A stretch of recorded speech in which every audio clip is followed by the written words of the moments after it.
I was taught that when you give it to the next generation better than when you received it. That's not the case today. Now, this is all Obama. He represents 5 trillion of that. George Bush represents 3 or 4 trillion of that. So it goes back 20 years or so to all these trillion. And I'll tell you, we need health care.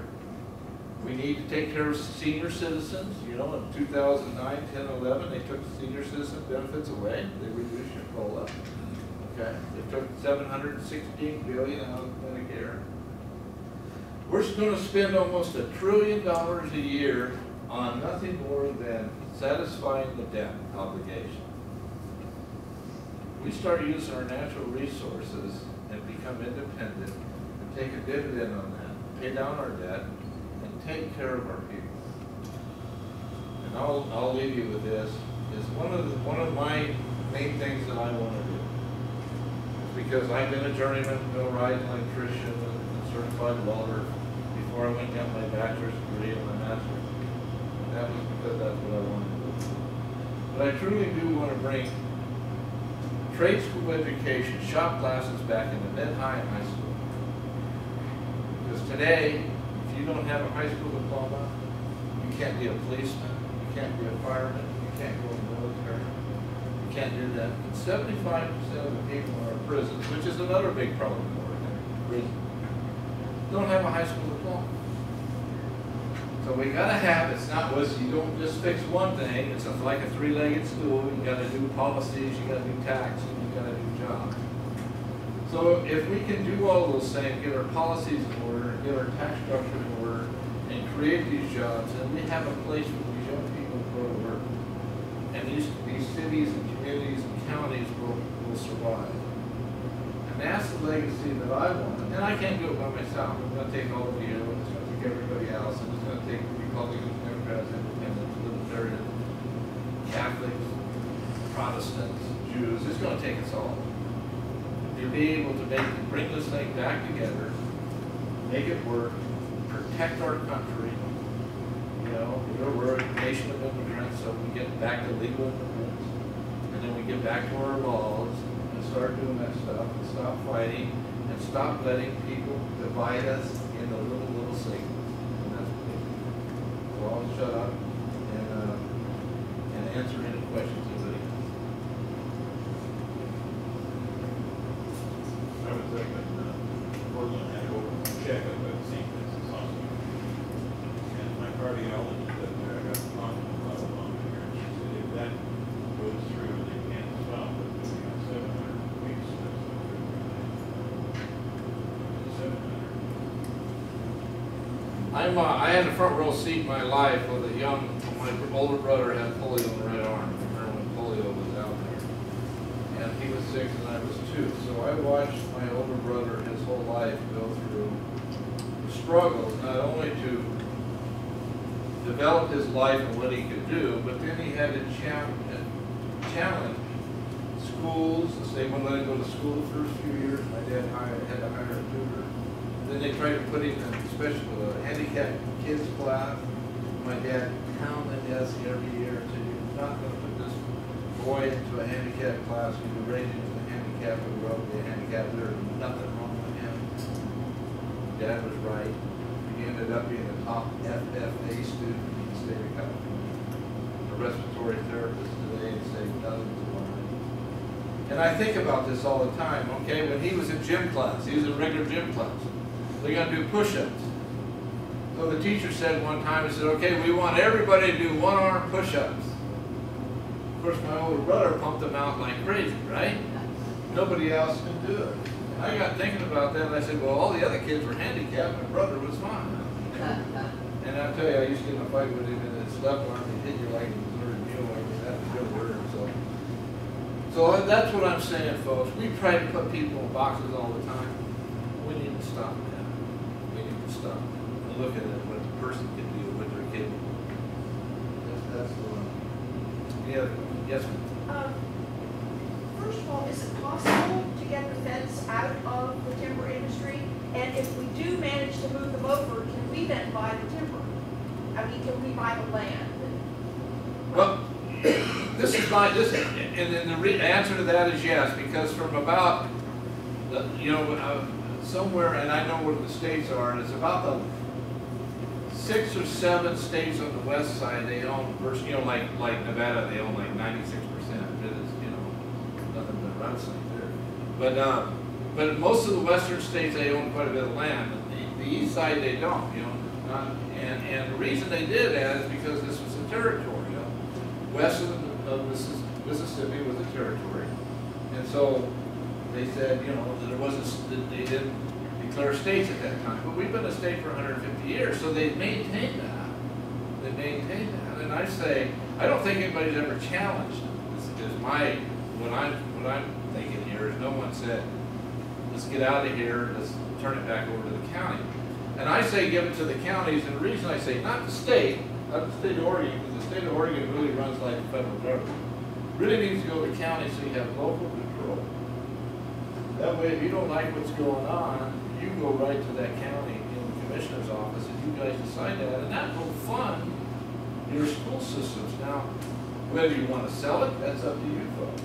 That's up to the community. You want to sell it, or you want to harvest it, or whatever you want to do. But we have these wonderful universities with fabulous, people coming out of forestry school that don't know trees, but they know business. Give them a job. Let that manage it. Local control, local management. That's my feeling. I'd like to ask another question. Yes, sir. We have a lot of fishermen here in our county, and we have what they call this morning tanks tonight. And they got to save all this, control like they do their dairy meow. Got to do something about the sea lions and the seals, because sea lion has to eat about 80 pounds of something a day. And of course, the harbor seals, they'll kill 4 or 5 traditionally because they eat one, go play with the other. And when they got to pay as much as they do now for fuel, because they're going to get a program, you're looking at $15, $14, $13 for seafood now, and the no class or end of quarter, they're going to be fine. And it just, and then if you want to talk about the environmentalists, how many things they stop and how they get their power. Beyond, I know how they get it, but I was beyond me that they control whether a state or a county or is going to bust or not, whether it be spotted out or not down. And to me, it's just, the whole system that we have here is just not working. It's to cause no work when we have all our resources that we have here. We're totally out of balance. Yeah. We're totally out of balance. We have to strike somewhere in the middle and be able to satisfy all those needs. You just can't have it all go one way. We can't clear cut everything either. We did that way back when. We don't do that. I worked for Georgia Pacific for over 25 years. Every tree we cut, we planted 3 and the deer ate 1. That's why you have more timber today than we ever have had over the last 100 years. So there's a balance we need to strike. Fishing, dairy. When I go to Tillamook, I hear about the dairies up there, what they're going through. Every area has some issues that needs to be addressed, and we need to find common ground. But we need to have your input in order to make that happen. And I think that's really important. We're not getting that. We're not getting that. Now my feeling is I get elected, I'm going to have a couple offices on the coast. Because the coast is really important. We need to find out what's going on here. Really our economy in Oregon, and I put it this way the other day, our economy in Oregon, especially in Salem, is we used to have all these sawmills. Today we have backyard storage sheds placed on empty parking lots, selling coffee to one another at minimum wage. That's what we have. I go down 1 mile there in Salem, there's like 8 of them. These little storage sheds, and they're selling coffee. And we don't grow coffee here, all we're doing is giving it water, right? That's the only thing we have in Oregon is water. So that's our economy today. Well, we can't have an economy where we shine each other's shoes. That doesn't work. You gotta make them. So let's utilize our energy. Talking about water, we got to pay a $6.80 rain charge. Anybody else have some? Yes, sir? Yeah, when you were here last time, it sounds like your #1 item is to really experience, but I asked you what were your top 5 items. There's 100 things to work on. But what are the 5 items that, if you were elected, that you would be passionate about to go work on? Well, if you pick this up, and if you look at my website, it's, I have a 7-point plan. You have 7? Okay. Okay, so I have, you know, a couple more than you do. Fire them down. All right. 1, 2, 3, 4, 5, 6, 7. And I want you to listen to this. If elected, I will, and I want to hear that. Here's the first 1 or 2 words in each one of these. Fight for, bring back, focus on, work to, support, improve, and defend. Okay, so those are those words. Fight for and restore benefits taken away from seniors who rely on Medicare and Social Security services. 2009, 2010, and 2011, they took COLA away. Social Security is a dividend. You invested in that. The only reason Social Security is broke today is because they pilfered the account. It's not your fault. It's the fault of Congress for taking that money that was supposed to be in that lockbox, put away for you, and they've taken that money and used it for different things, given to different people that didn't pay into it. So we need to restore that and quit going on the backs. There's 2 groups that are captive to their environment: senior citizens and children.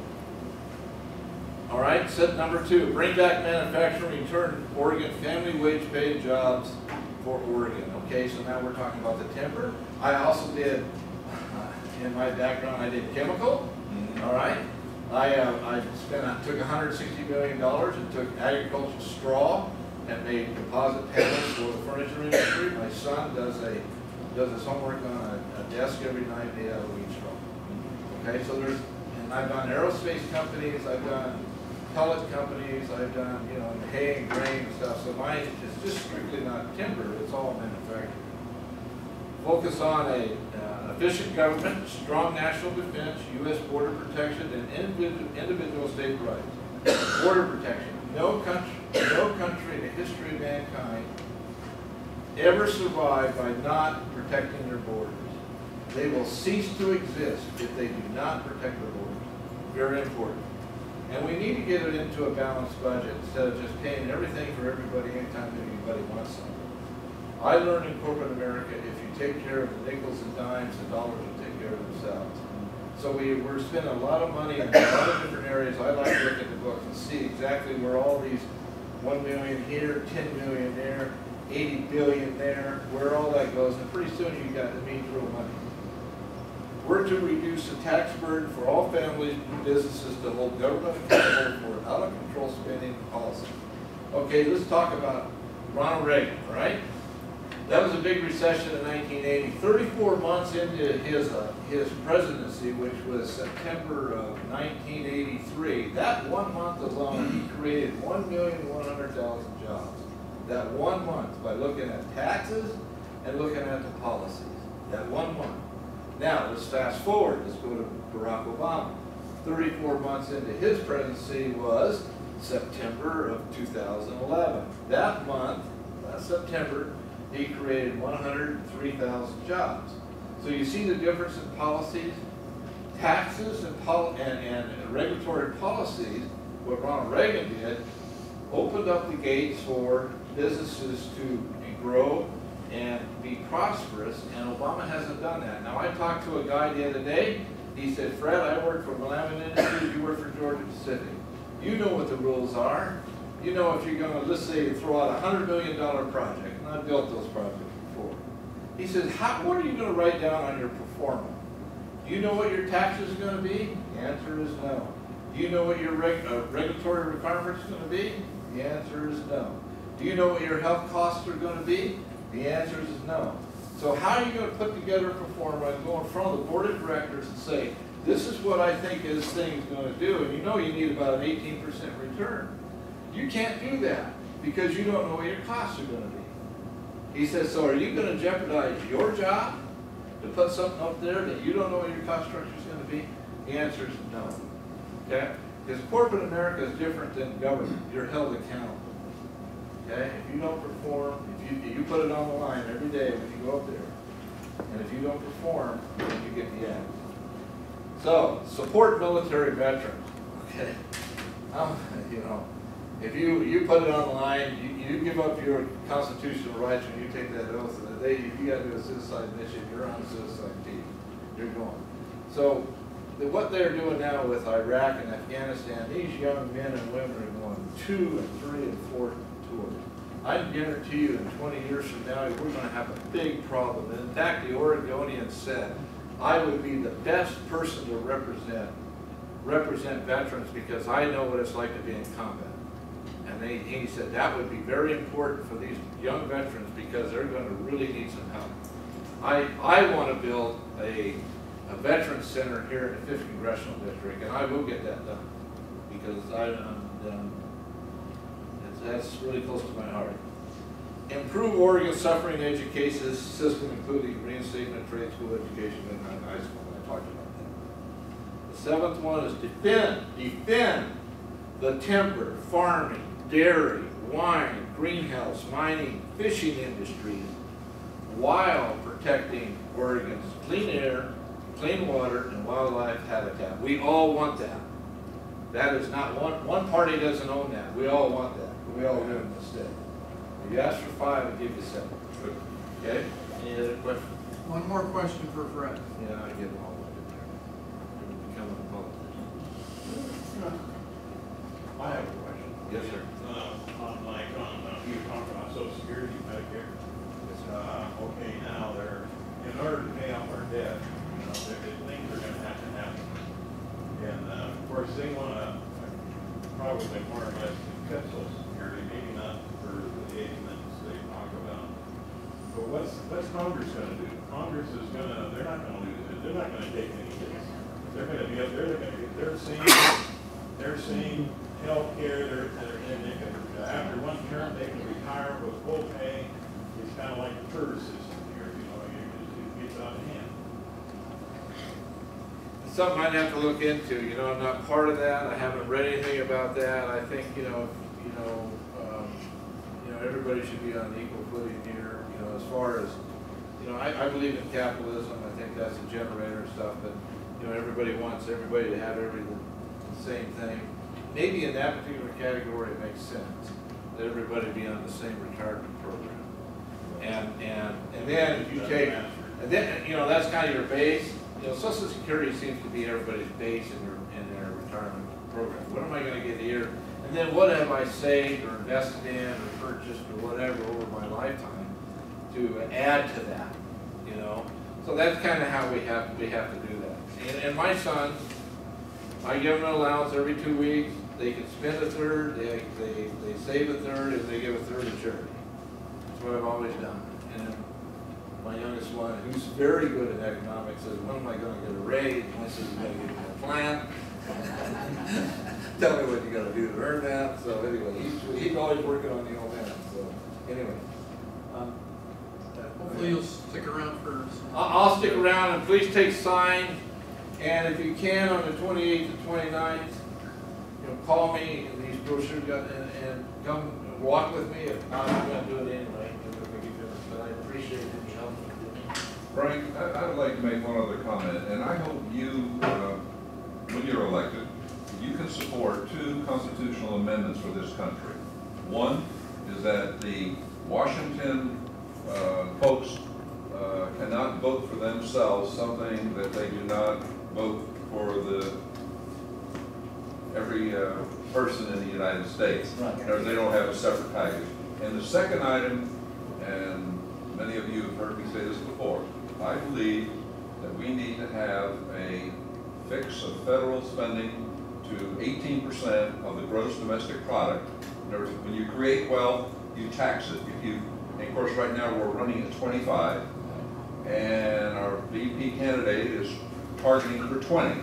I will accept 20 as a first start, but I think it has to be a constitutional amendment. And I think to get from where we are, 16, it's taken us 20 years to get it. To me, that's like a mortgage. And I think we need to put together a plan. 20 to 30 years, we pay it down in order to get rid of it. But federal spending should not exceed 18% of our gross domestic product, period.